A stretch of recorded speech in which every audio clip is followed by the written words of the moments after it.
우리는 이름을 가지고 있지만 이미 익명입니다. 익명이기 때문에 감정 표현이 어쩌면 자유로울지 모르겠습니다.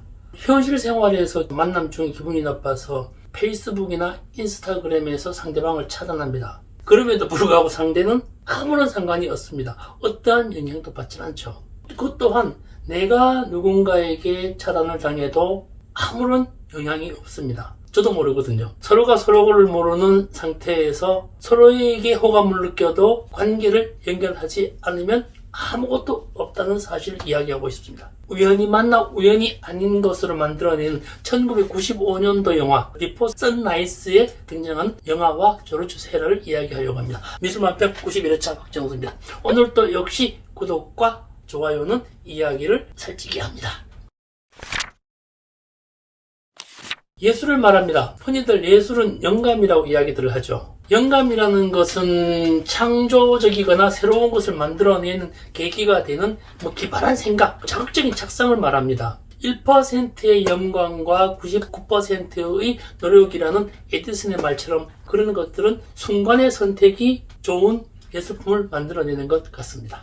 영화 비포 선라이즈가 이와 비슷합니다. 한 남자가 순간의 선택으로 한 여자에게 작업을 겁니다. 예전에 기억하실지 모르겠습니다. 기차나 버스를 타고 여행 다니는 시절 내 옆자리에 좋은 이성이 앉아주기를 기대한 적 있을 것입니다.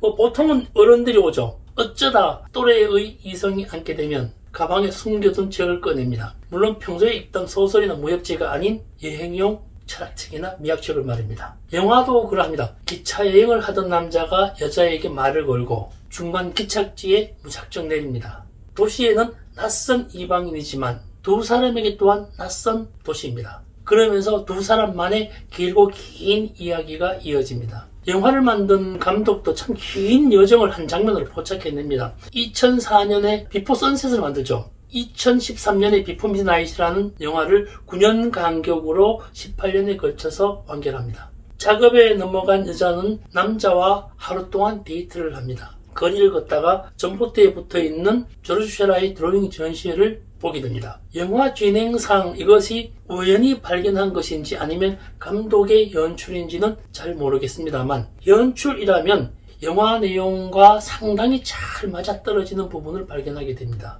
영화를 만들 때 영화 감독은 시간으로 보는 것이 아니라 평면으로 보며 시간을 통제하는 종합 예술가라고 말씀드린 적이 있었습니다. 영화에서 헤어질 것을 잘 아는 남녀가 쉐라의 드로잉 전시 포스터를 바라봅니다. 철길이라는 그림을 보면서 이 그림을 예전에 본 일이 있는데 정말로 감명을 받아서 오랫동안 자리를 뜰 수 없다라고 이야기를 시작합니다. 그러면서 서커스 퍼레이드라는 그림을 가르치죠. 이 그림을 보면서 사람이 배경에 스며든다는 이야기를 합니다.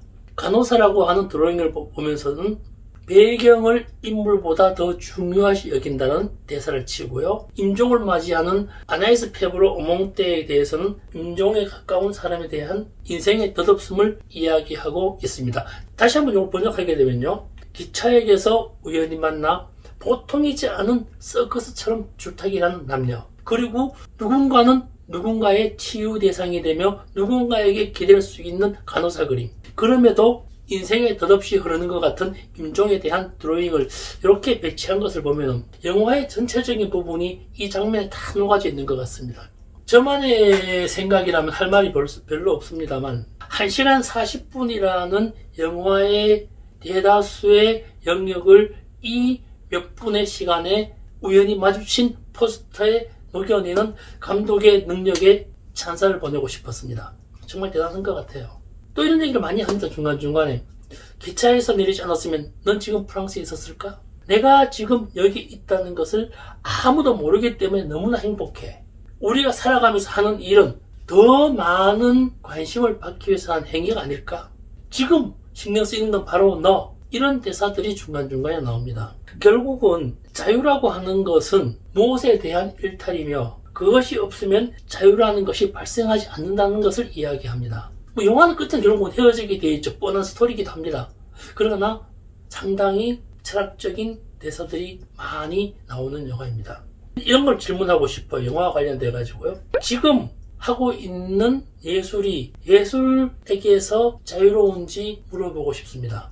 예술을 위한 예술을 하는 것인지, 그것에 대해서 자유로워지고 싶어서 하는지, 자유롭다면 무엇으로부터의 자유인지, 자유롭지 않다면 무엇으로부터의 구속인지, 이것을 스스로에게 물어보았으면 좋겠습니다. 영화는 수없이 많은 이야기들을 남깁니다. 영혼에 대해서 물어보기도 합니다. 그것을 믿지 않지만 아무도 그것을 부정하지 않는다는 이야기도 나옵니다. 오늘 우리는 예술에 대해서 수없이 많은 질문을 해봅니다. 그러면서 누구도 그것에 뚜렷한 대답을 하지 못합니다. 오늘 우리는 다시 한번 생각해 보아야 합니다. 조르주 쉐라가 색채 과학을 회화에 받아들이면서 무슨 생각을 하였을까요? 지금 예술의 자유를 꿈꾸고 계신가요?